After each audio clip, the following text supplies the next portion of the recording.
Actually in Chicago. Oh, perfect. So I'm calling from Chicago. And for those, I also just saw some more people could join in. Thank you all for joining. And my name is Stephanie Moss, Dr. Moss, a PGY1 psychiatry resident. Okay. Now, first, if we had to do disclosures just like everything. So, Psych Sign is not paying me to be here, just so you know. But I do want to say that I do have some brand, I am a brand ambassador and affiliate for Know Your Psych, Online Med Ed, Picmonic, and Bookshop. I like to make sure that that is clear, that I do get royalties and support for them for advertising for them. Also, everything that I will say is my own opinion, my own experience. This does not represent my own institution for residency, nor I have to say the Department of Defense because I work at the VA. So this does not have to do with anything to do with the Department of Defense. Have to say that. Okay, so who am I? I like. Oh, wait a minute. I'm missing some. There you go. You guys got a little bit of extra. Okay, so summary. So first, I'm going to give an introduction to who I am and the people that mean a lot to me and animals. Next, we're going to go over an emotions wheel. If you've never heard of an emotions wheel, you will after this meeting. We'll then go through a mental reset that we'll see a couple different times throughout this next hour and hope that I can impart some different tools that you can pull upon when you are feeling overwhelmed during this process. Then I'll be going over the 2025 match timeline. After that, we'll be going over the important things to do before March, and that is month March, not match. Very different.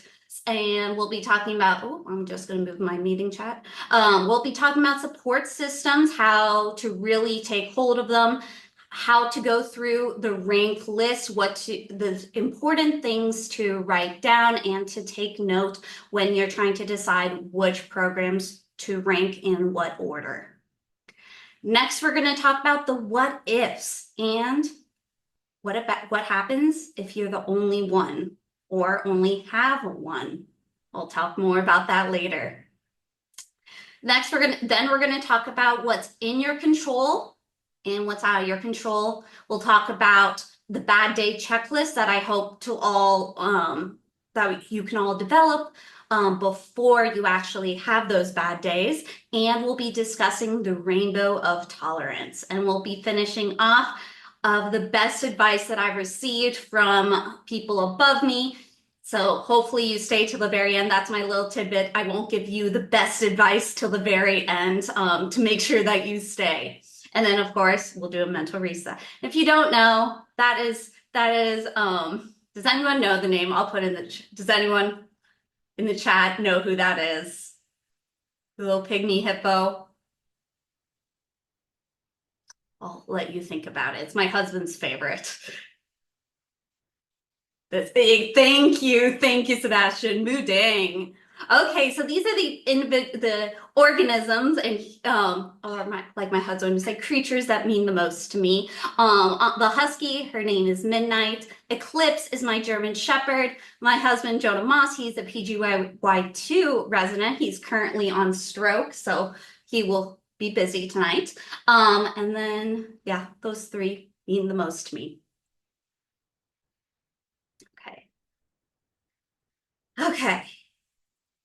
Starting off with this is the emotions wheel. I first learned about this during medical school from my medical school therapist. I remember when he first gave me it, I was like, what is this? I don't even think I've experienced all of those emotions. I don't even know if I've even been able to articulate any of those emotions.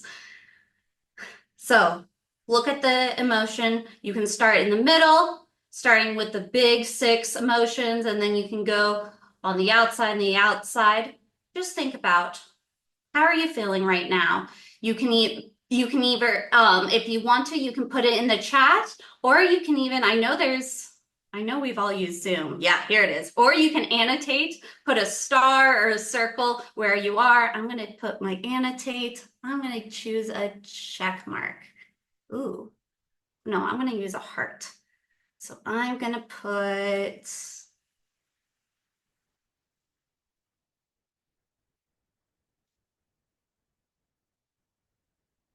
I was looking for anxious, but now I can't find anxious.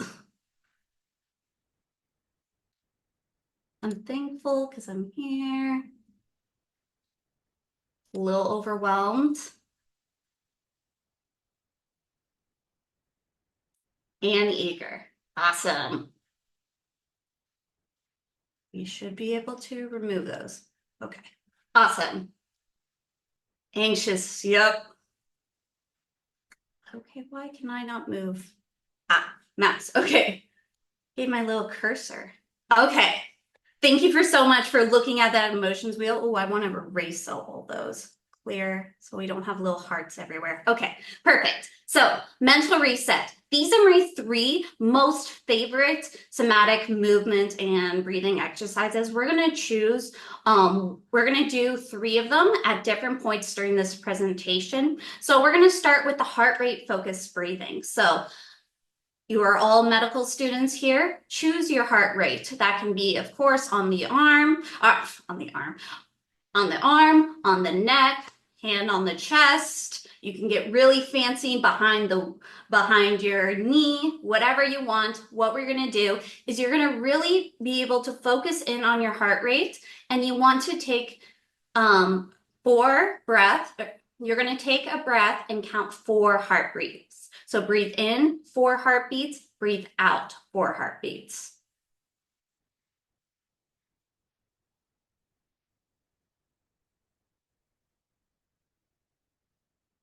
So breathe in 4 heartbeats, breathe out 4 heartbeats. Wonderful. And let's switch to one other location. So that can be hand on the heart, on the opposite side of the neck, on the opposite arm. Same thing. Breathe in for 4 heartbeats, breathe out for 4 heartbeats.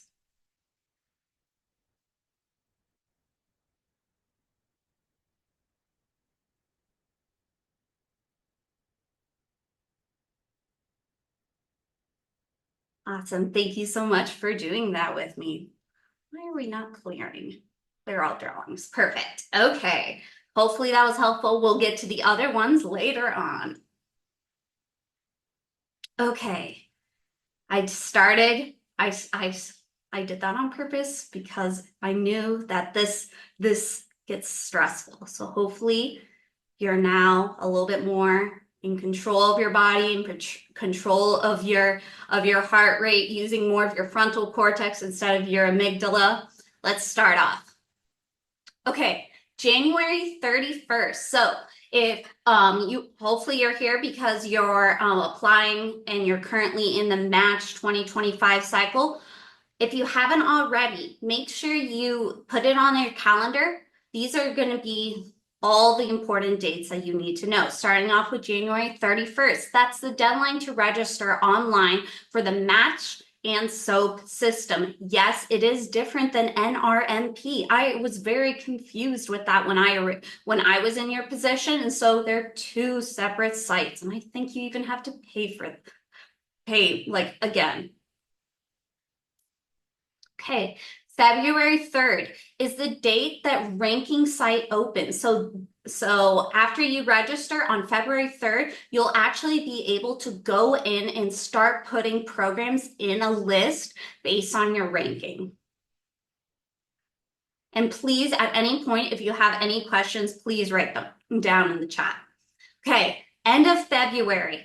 Now, I don't have an exact date because obviously every single program director is going to choose a different date, but this is like they have to do it by the end of February. And so that's when the program directors submit their rank list. So usually how it works is after you interview for a program, they score you and they say, okay, where am I going to put you? If I interviewed 100 applicants, where am I going to put some of them number 1, 2, 3, 4, 5, 6, all the way up to 100. Now, it's always possible that they do not rank you, but you have to be pretty bad. And I doubt that will happen. So usually if you interviewed, you'll be somewhere on that rank list from the programs. Okay, March 5th.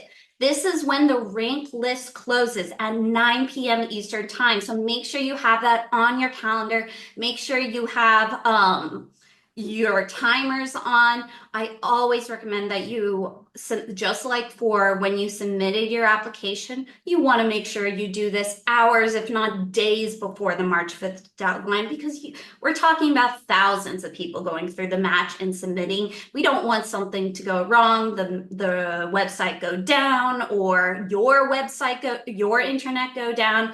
So just know by March 5th at 9 p.m. Eastern time, that's when whatever you have in the list is official. March 17th at 10 a.m. Eastern time, you will anxiously be staring at your phone or computer, and at 10 a.m. you will receive an email that says either you're matched or you're SOAP eligible. Actually, now that I say that out loud, I kind of feel like the email went out a little bit after 10 o'clock, and I kept refreshing my email over and over and over and over and over, and nothing came through. So really, I checked the website. And so the same place where you submitted your rank list, that will then suddenly switch at 10 a.m. Eastern time, and it will say either SOAP eligible or SOAP not eligible. So March 17th through 20th, that's when you have 3 days that if you did get assigned that you are SOAP eligible, that means that a program,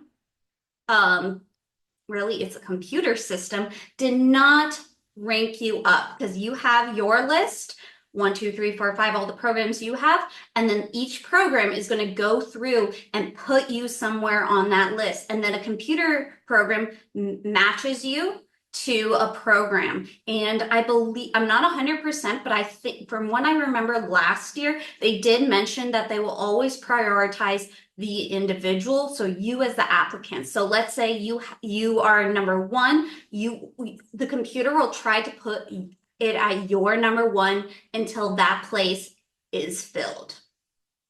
It's very confusing. That, like, there are so many other like online things that explain the match better, but get ready to be asked that by a billion people in your family that are not in medicine. Be like, what is the match? Wait, I thought you interviewed. Thank you. Thank you for putting that down in the chat. That explains kind of the match process. So if you end up being SOAP eligible, you will have to go through and interview with programs that still have availability or unfilled positions. And I put a link that will actually goes straight to the NRP, the website, that will actually explain what happens, what are the rules. I did not go through that process, so I cannot give you good advice or suggestions on how it works since I didn't go through that process, but there are plenty of people online that can explain it a lot better, that have gone through it, and it can explain tips. Okay, the day that we've been waiting for the past 4+ years. It is March, for you all, March 21st at 12 p.m. You'll receive an interview. You will receive an email of which specialty and program you match. I said specialty because some people did dual apply, or they applied for transitional years. When I went through it last year, I applied family medicine and psychiatry. So on March 17th, all I knew is that I had been matched in a program, but I had no idea if I had matched psychiatry or family medicine. So you will not be able to figure that out until that Friday, March 21st.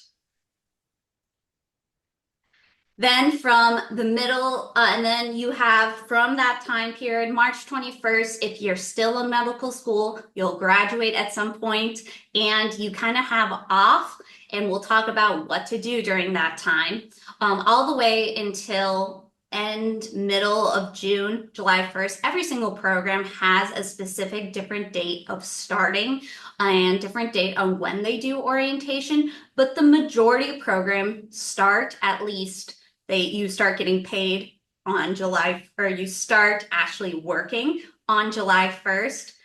Some schools or programs have a week, 2 weeks, or even a full month of orientation. So make sure you do not schedule a trip during that time until you know 100% when your start date is. Any questions before I go on? Make sure you put in the chat. Okay.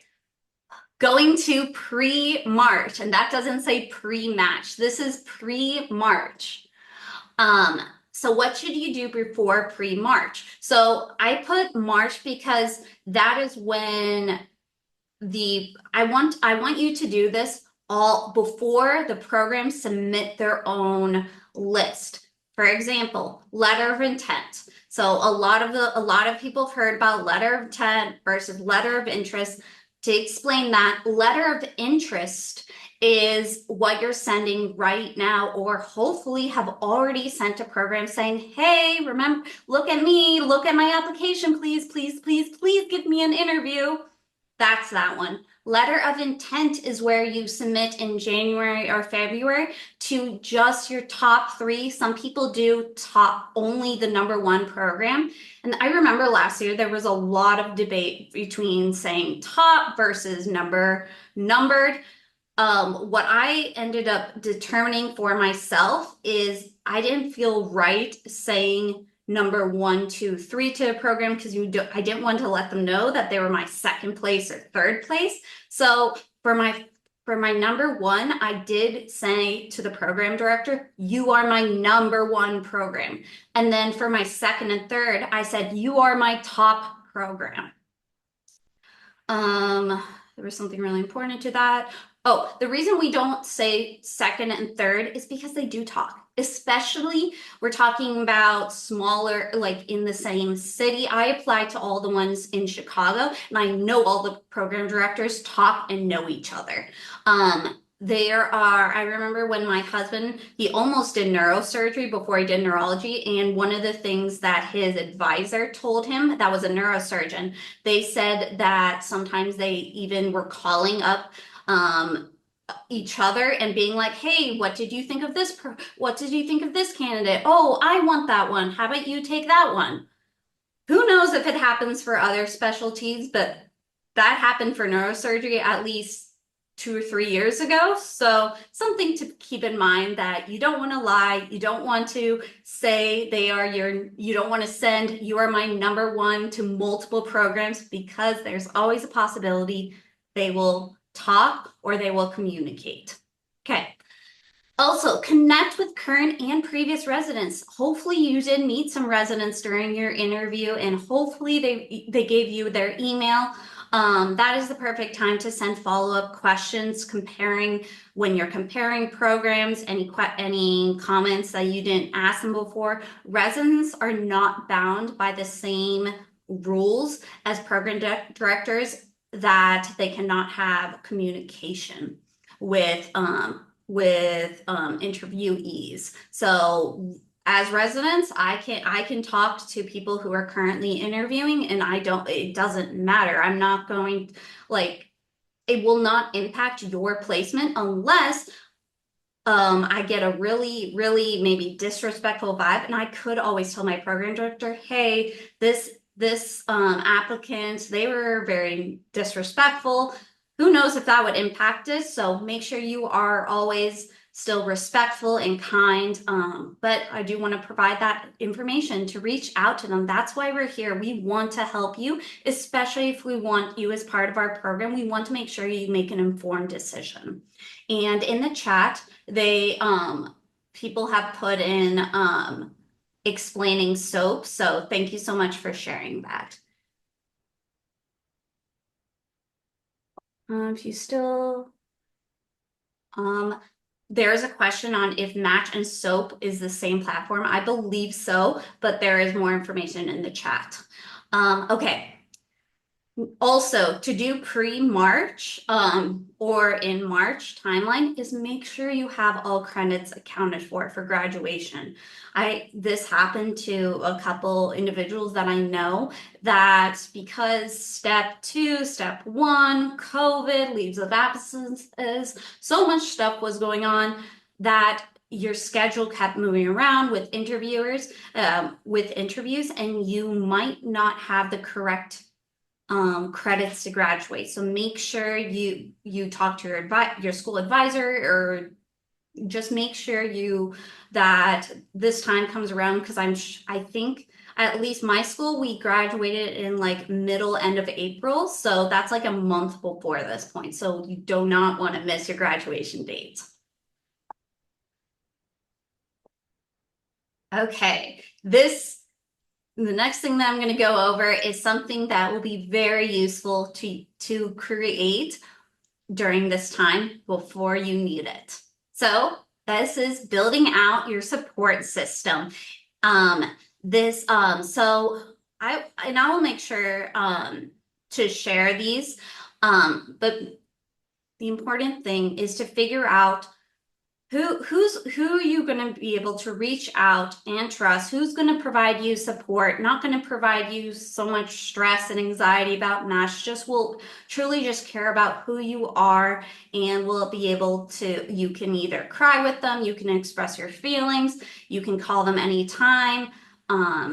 This is all very important. I like to compare this to a safety plan. So when I'm in the emergency room and I have patients that come in who have suicidal ideation, one of the things that we go through is coming up with a safety plan. And the whole idea of this is you want to make sure you have something written down either on your phone or on your fridge, whatever is accessible to you, that when you're in this severe anxiety or panic or whatever high emotional state, that you don't have to think about who am I going to contact, or what should I do, or what can I grab, like pets, stuffed animals. So that's why it's so important to have this written down beforehand. Let me make sure, because I see best for top guys. Okay, so there is a question. So going back to the letter of intent.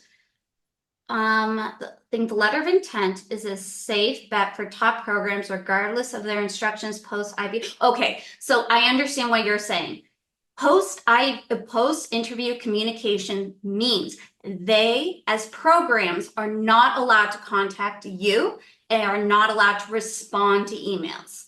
What that does not mean is that you, as an interviewee, can email them. So they make that to be, so what that means is do not overwhelm them with emails, because they will not respond, because it's under regulation that they cannot respond, because they cannot be equal to, in the past, before that rule that they weren't allowed to have communication with you, they might be giving some participants more information or more advice or more feelings, just more information than others people. So to make it equitable, they say they're not allowed to communicate with you post that interview.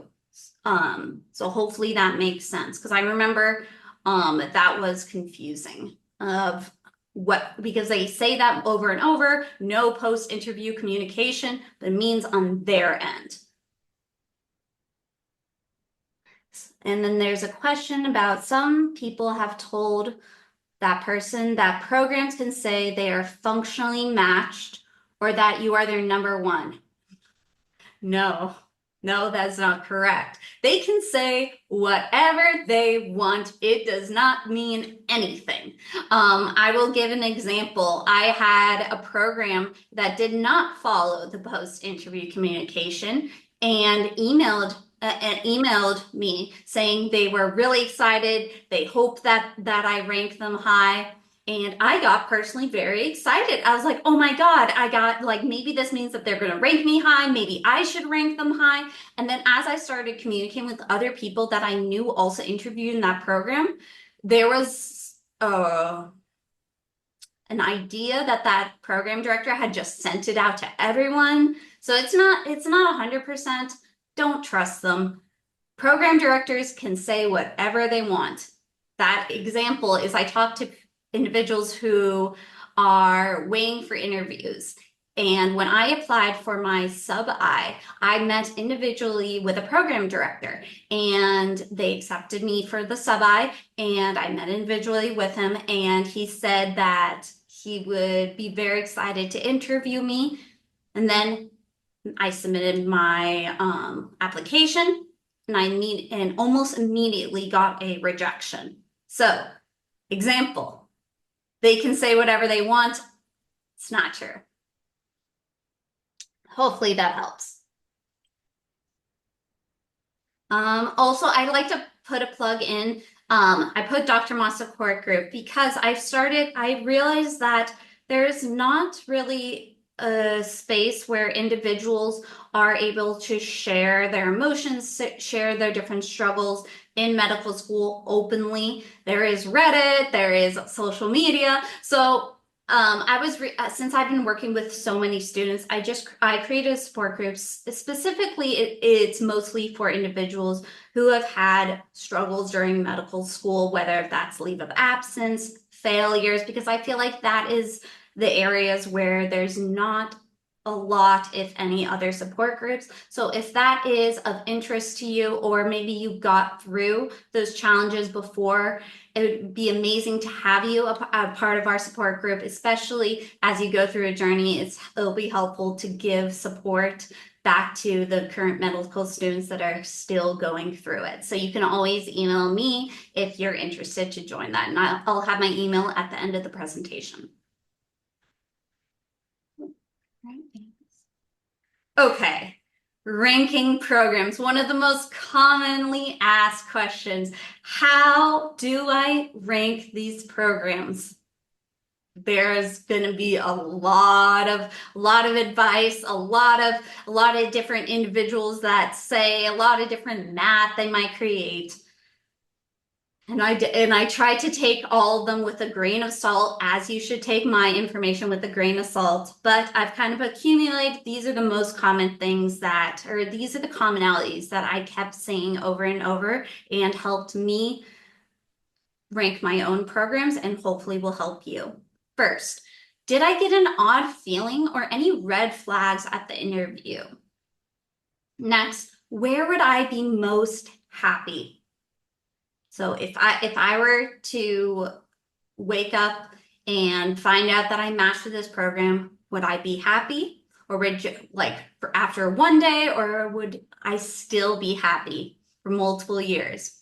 That being said, where can I live and work for the next 3 to 7, almost 8 years if you do a fellowship? Where did I feel most accepted for being me or having my passions or interests? You'll get those feelings through talking to the residents, attendings, program directors.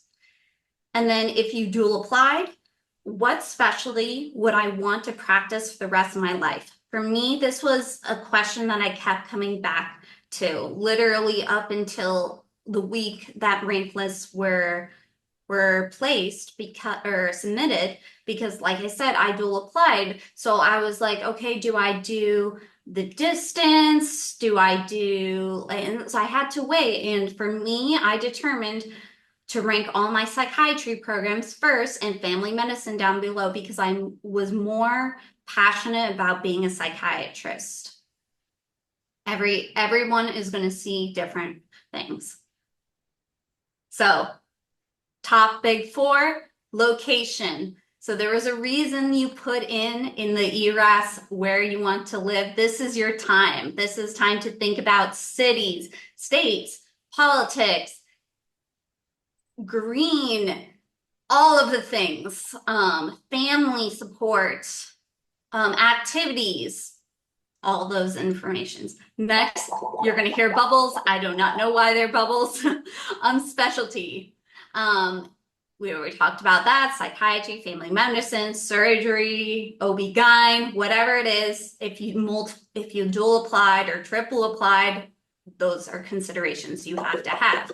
Next is community. Community is not just kind of goes with location of individuals that live in the community. If there's specific populations you want to serve, is there specific your own family community or being in the residency community? Did you feel like somewhere that you would fit in and become friends with, or at least have enjoyable work conversations and colleagues? And then gut feeling. This is the most important one, and it is definitely the hardest one to be okay with it because we're all scientists to some extent. We want hard data, and I cannot give you hard data. There will not be the perfect thing that you like. There isn't a perfect reason. So you have to look inward. Trust your gut, trust the gut that you had after the interview, during the interview, and a month or two after. I didn't put it on this slide, but I've mentioned it before to other individuals. Make sure at the end of every single interview, you're spending 5 minutes and just writing down all your feelings that you had and key things that stood out for you, any odd feelings. This will be really helpful for you because in March, February, everything blends together. It's really hard to differentiate the programs. Okay.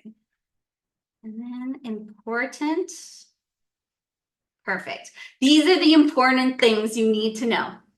Only rank programs you actually interviewed at. Since you can put in the code, there is a possibility that you'll put in the code of a program you didn't even interview at, and if you don't show up on their rank list, as in they will only rank you if you interview, you just wasted a rank spot. That being said, make sure you have the correct code for the program. There was a specific place, there was a code. I think it was where we submitted ERAS. I think that's where I pulled from to make sure it was the exact same code. And then I created my own spreadsheet like this program, this code, this program, this code. Make sure every single time you adjust your rank list, you press save and certify. It's 2 buttons. Hopefully you remember this when this happens, but if you don't click it, it will not save anything. I accidentally did it once and I had to, thankfully, I had my list over in a spreadsheet, and worst thing that happens is you go and put it in all over again. But that being said, if the day before match, if you don't click save, certify, and receive an email confirmation, there's a chance you didn't actually save, certify, and submit. So make sure you receive that email saying you've been certified, and do not touch it after you receive that email, because again, you might accidentally forget one or the other.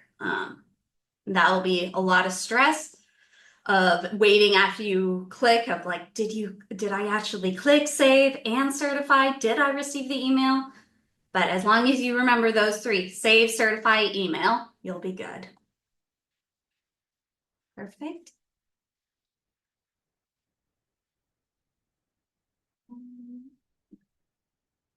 Let's see.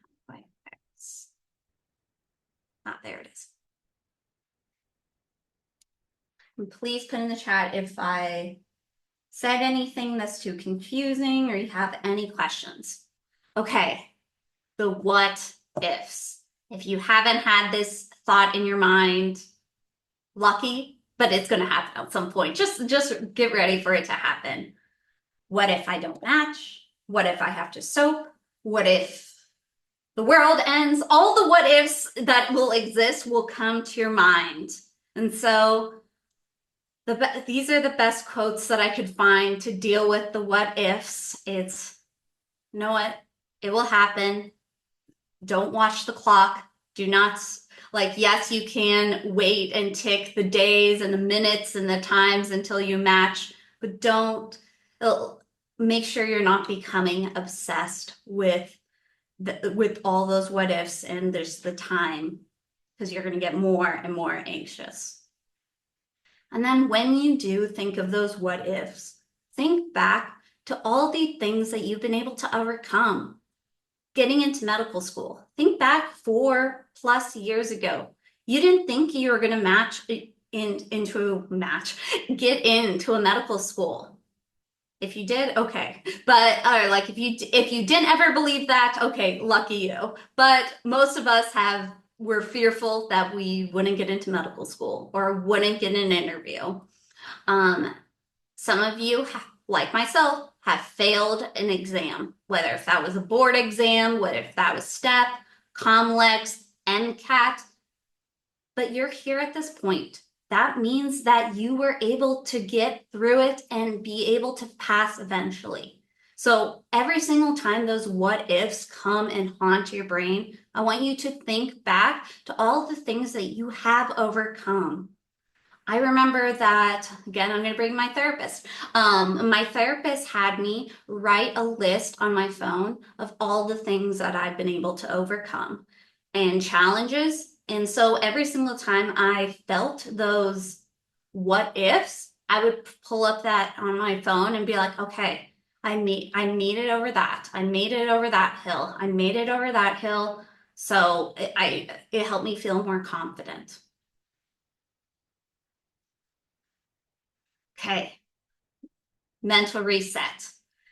Vagus nerve stimulation. Yes, I do mean cranial nerve 10. So if you don't know cranial, or if you think back to anatomy, the cranial nerve 10 doesn't just stay in the brain, it goes all the way down and it goes under and over the arch of the heart. It actually even goes down into the digestive system. It goes to the diaphragm. So what it means, a vagus nerve stimulation, because most of it is parasympathetic, we want to activate the vagus nerve. How do you do that? By having deep breaths where you move your stomach. You've maybe have heard of belly breathing. That's what they're doing. You're stimulating your vagus nerve. So by taking a deep breath and making your stomach as big as it can. So I like to think hand on my stomach and then I put my hand on my chest because I can tell the difference between me going like this or actually feeling my stomach expand. We're going to do 3 big deep breaths, making your stomach as wide as you can, your muscles as relaxed towards the floor.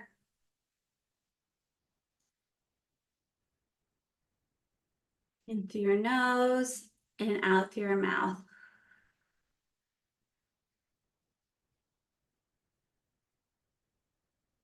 Thank you so much for stimulating your vagus nerve.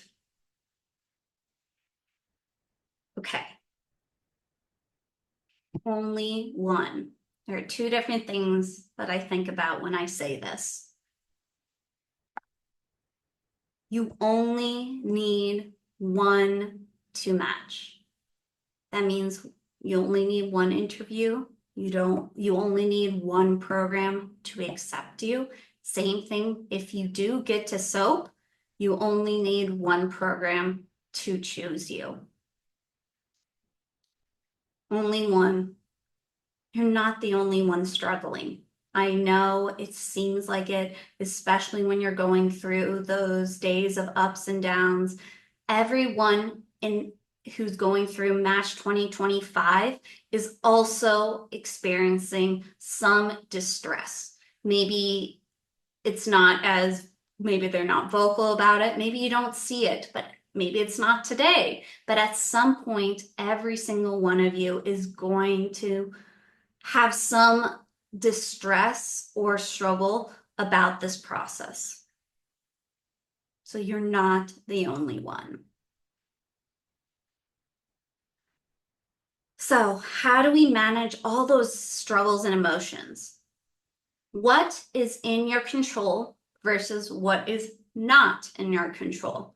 We kind of know what's not in our control. We don't have control whether or not we match. We don't have control where we match. But let's think of the opposite. Okay, what can we control? If you go back to your support group list or your support individuals, you can decide who you ask for help and when you ask for help. You can control what your rank order is.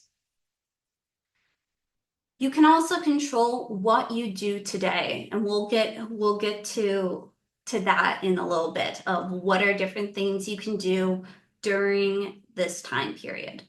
And what else? Just going to make sure no other questions in the chat. So think about what else is in your control. Okay, this I highly recommend you do it before rank lists are due to just emotionally prepare for bad days and struggle days. That can be today, that can be for tomorrow, but it goes back to the list that we create, that I create with my patients. Have a toolkit and list of things that provide you joy, provide you able to disconnect from all the stresses. And here are some ideas. And all these cool pictures that you see, Lindsey Bram, I don't know where the picture of the other one, where I got them. I got them mostly from her. She's a amazing PhD psychologist, and I do have permission to share these images. But hopefully these help.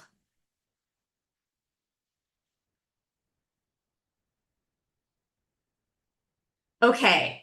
Has anyone heard of the Rainbow of Tolerance? I had never heard of this up until I started following Lindsey, Dr. Bram on social media, and then really started to get into her stuff. And I really liked her drawings and how to kind of describe where we're at. So when we're having a good day, we're in the rainbow. We're able to listen, we're able to learn, we're able to go to school, we're able to go to clinic. But there are kind of two ends of the spectrum where we need to be able to recognize this in ourselves, and that's when we grab the previous thing, the previous toolkit. So starting off on one side, hypoarousal. So some signs that you can look for: taking longer time to respond, feeling shut down, emotionally withdrawn. So you can also notice things in your body like not breathing as fast, not making motions, maybe disconnecting, dissociating from your body or from life. Think about a time where you've been hypoaroused. Maybe you're like it right now. On the opposite side of the spectrum is hyperarousal. This is when your body really demonstrates extreme emotions, heightened anxiety, difficulty focusing. Maybe this is when you cry or talk super fast. You might be hyperventilating. You might have those extreme emotions like having a panic attack. Again, no matter what end of the spectrum is, it's important to be able to notice this in yourself. And that's when you want to take a break and go back to the previous toolkit of to-do lists. So if you're on the hyper or hypoarousal, that's when you want to grab this list on your phone to do one of these physical or mental activities to get right back into optimal arousal or functioning. Okay, last one, mental reset. Perfect, we're right on time. Okay, my third favorite way to, this is also called meditate. If that word scares you, then ignore that word, is using your five senses. So we all know our senses: sight, smell, taste, hearing, and sensation. So what we're going to do is we're going to start with the sense of sight. So looking around, try to notice different colors of the room around you. So different colors.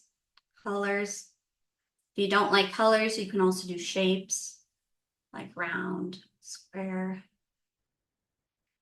Good. If you feel comfortable, you can close your eyes. If not, just make your eyes soft. Now take a deep breath in through your nose and see what smells you have. Smell like tea, a candle, your clothing. Just notice the different smells. Now don't judge them. It's okay if you don't like them. Maybe you smell like sweat. That is okay. The important thing is you notice the smell. Good.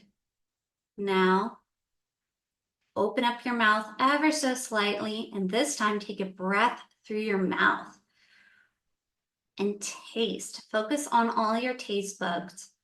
Taste the air, maybe move your tongue around your mouth to notice different flavors in your mouth, maybe in the front of your mouth versus the back of your mouth. Again, don't judge, just notice. Next, we're going to go to hearing. I'm going to be quiet while you use your ears to notice far away, outside, and close to you.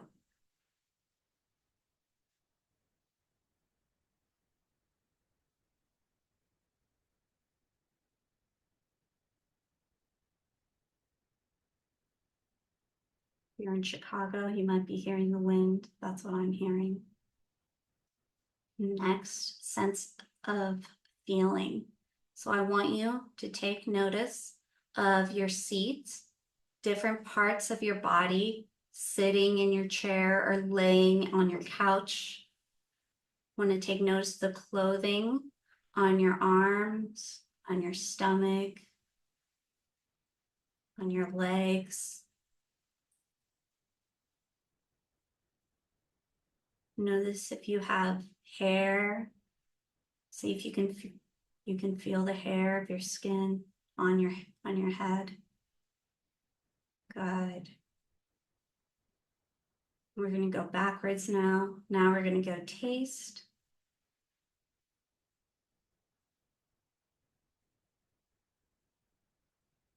Next, focus on hearing. Starting out far away to maybe until you hear yourself even breathing. Next, focus on smell. Taking big, deep breaths through your nose. And if your eyes are closed, you can open them and notice again the different colors or shapes around the room and around you.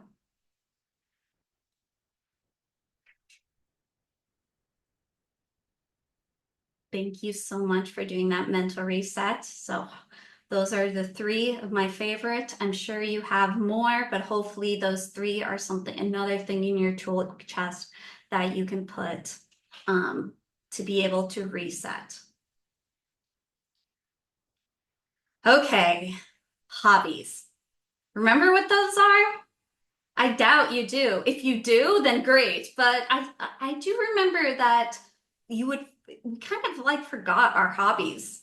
And it's okay. This is the time, whether that is right now, during interviews, while waiting for match, post-match, these are the time to develop new hobbies or grab the hobbies that have worked for you in the past. So here is a list of some of them that I've thought about that could be helpful. Catching up with family and friends that you haven't seen or talked to forever because you've been very busy with med school. Reading for fun. Yes, you don't have to read. You don't just have to read First Aid and Anki. It's actually fun. Remember when that used to be fun? Going outside, spending time in nature. As it gets a little bit colder, more difficult, but can still possible if you like to snowshoe, if you like to ski when in the springtime, going out and smelling all the flowers. Fitness and movement. We all are in medical school. Well, we know in medical school and in medicine of how important physical movement is for the body and for your mental health. So set a new routine, set a new goal, volunteer, research, those are some ideas. Making money. This will be helpful to just keep you busy.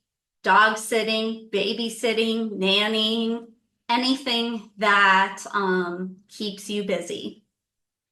Try something new. During this time, exactly starting in December, I had finished all my interviews. And so I decided to turn my blog posts into a podcast. So I've only been doing this for now, what are we in November? So 11 months. I'm not saying that you should do a podcast now. If you do want to look for something, I am looking for individuals to help me edit and those, so have to plug that in. And then explore and travel. Now, I didn't have a lot of money to do the travel part, but remember, traveling doesn't always or necessarily mean going on an airplane. You can go driving, you can just explore the city that maybe you haven't had time to explore because you've been in med school.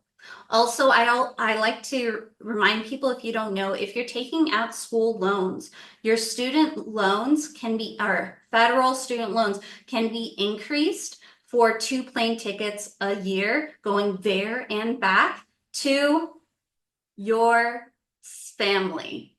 Your family might be in multiple places. Just putting that out there. Important to do. Any other ones I forgot?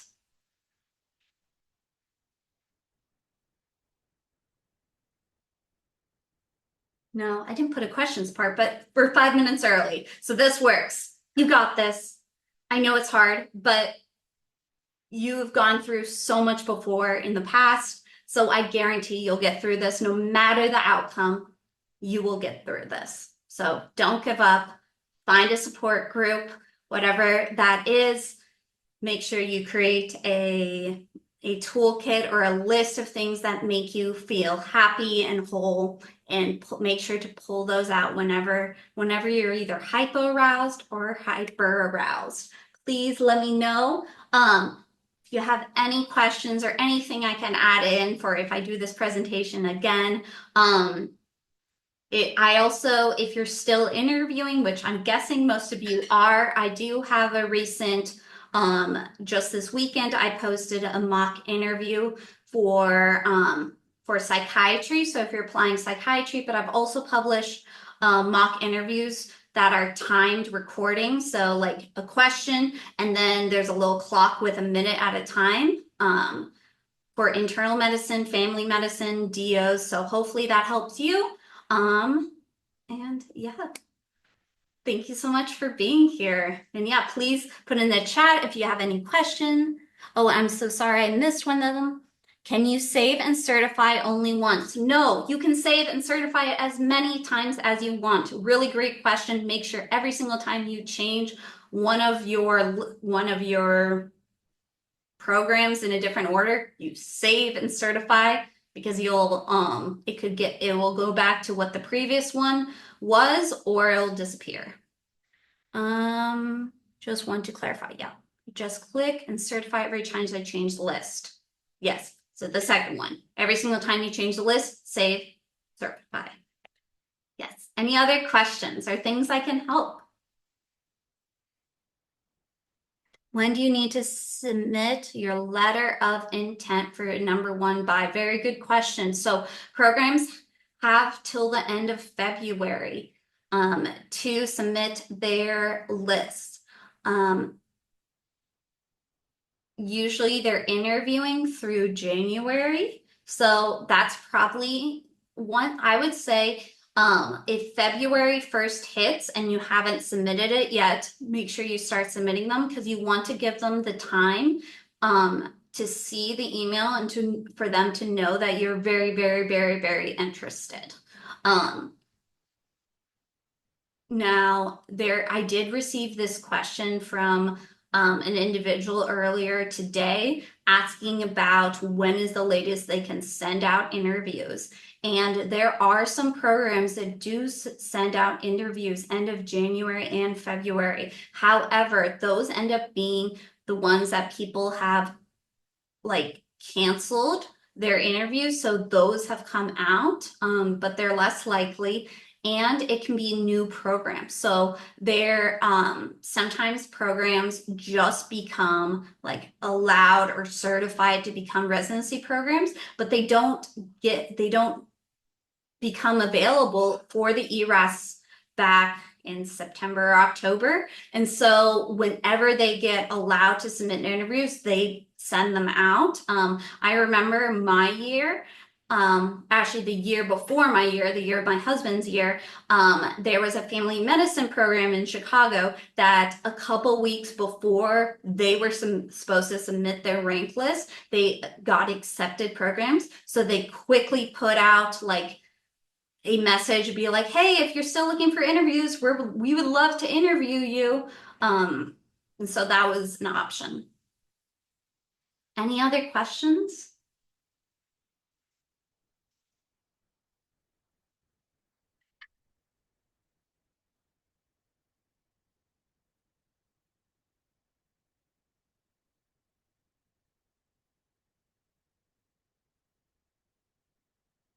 Well, if there's no other questions, you can always message me on social media. I'm everywhere at MedPsych Moss. I also, if you wanted to join the support group or want to join my newsletter or be notified whenever I submit new podcast episodes, you can sign up on my website, medpsychmoss.com.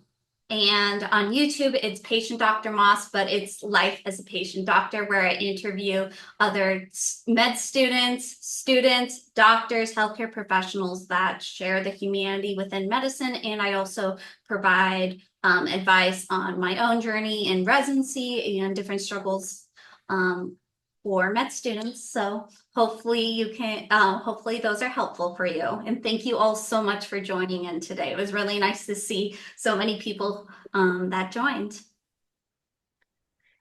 Thank you. Thanks so Yeah. much.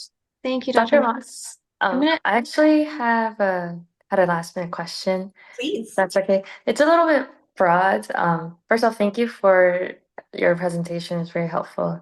I'm a fourth year, obviously applying to psychiatry, and I know you mentioned it's important to know what you can do versus what's kind of out of your control. And I think as med students, we're always told to like work on something, keep working on something. At this point, as we're interviewing and I'm still doing my sub-I, what are some things that you think would be helpful practically in terms of the match? And then some things like you would tell your past self or us, like to just not worry about. Mhm. It's a little broad, and I think you might have already talked about it, but I just was wondering if you could hear it. I could hear it again. Yeah, of course. And I'm noticing here. Okay, I noticed I froze, so I just reset it. Sorry. So your question was looking back, any additional things you would do to improve your chances of matching. Definitely communicating with residents and to figure out. Okay, so I'm going to say before you interview, if you Mhm. haven't received an interview, sending those letters of intent, going to conferences, going to online meetings, trying to get your name out there. Something that I wish I knew beforehand is that medicine is who you know. The place I matched today, is the only, I didn't receive an interview at. I think I got it in December when I was on an elective, and randomly in my elective was a fellow, and she had gone to my current program, and I told her I would love to stay in Chicago. I actually haven't heard back from your program. She grabs her phone and texts her program director. By the time I get home, I got an email from that program. I like to say that in the sense of I had no control nor knowledge that she would do that. I had no control of that she would message the program director. But what I did have control of is talking to someone that I had physical access to, asking them what residency they went to, asking about who they are, connecting with my attendings that are in my specialties, seeing if they, yes, seeing if they are know the different program directors. I remember in family medicine, I had a phone call with one of my mentors. And I was like, I haven't heard back from one of these family medicine programs. And she's like, I will text them. I'm personally friends with the program director. And I did later receive that interview. So it's about who you know. It's how medicine works. So try everything you can.